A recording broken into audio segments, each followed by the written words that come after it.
नमस्कार, जय भारत न्यूज में आपका स्वागत है। मैं हूं आपके साथ गौरव झा। समस्तीपुर के मालदा के शिक्षक बैद्यनाथ रजक अपने पढ़ाने के अंदाज को लेकर काफी सुर्खियों में हैं। बैद्यनाथ रजक गीतों के माध्यम से बच्चों को जागरूक करते नजर आते हैं। मध्य विद्यालय मालदा के शिक्षक बैद्यनाथ रजक कई वर्षों से पढ़ाने के अंदाज को लेकर वायरल हो रहे हैं। गीतों के जरिए पढ़ाने के अंदाज को लेकर शिक्षक बैद्यनाथ रजक को देश भर में सराहना हो रही है।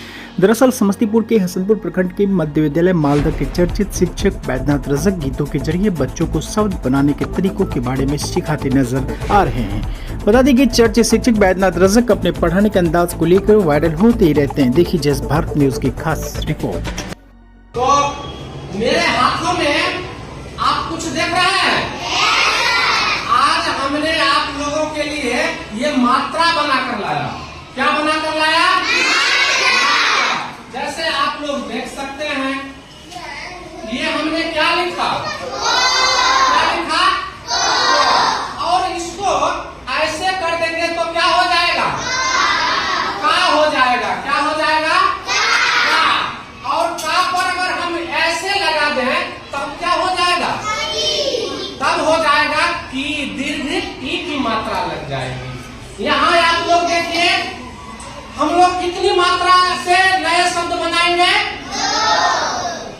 एक आकार की मात्रा और एक दीर्घ ई की मात्रा की सहायता से आज हम लोग नए शब्द सीखेंगे। क्या सीखेंगे?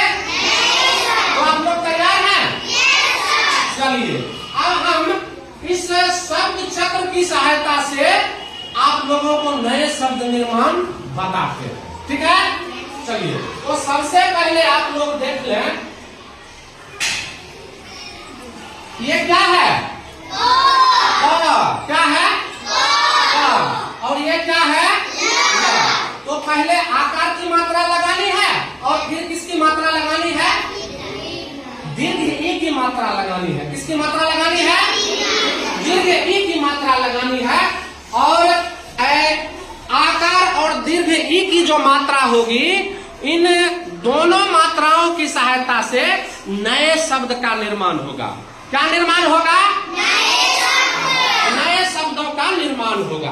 तो अब आप लोग देख रहे हैं, यहाँ पर ये क्या है और ये क्या है? तो क्या हो गया? ये हो गया पल। अब मात्रा आप लगाएं। देखो, प में हम आकार की मात्रा लगा दिए और ल में दीर्घ ई की मात्रा लगा दिए। अब बताइए, अब क्या हुआ? पा और ल दीर्घ ई, तो क्या हो गया? क्या हो गया? अब पहले क्या था? पल। पहले क्या था? और जब मात्रा लगा दिए तब क्या हो गया? पाली। अब ये क्या है? और ये क्या है? तो एक साथ खुद पढ़िए। अब क्या हुआ?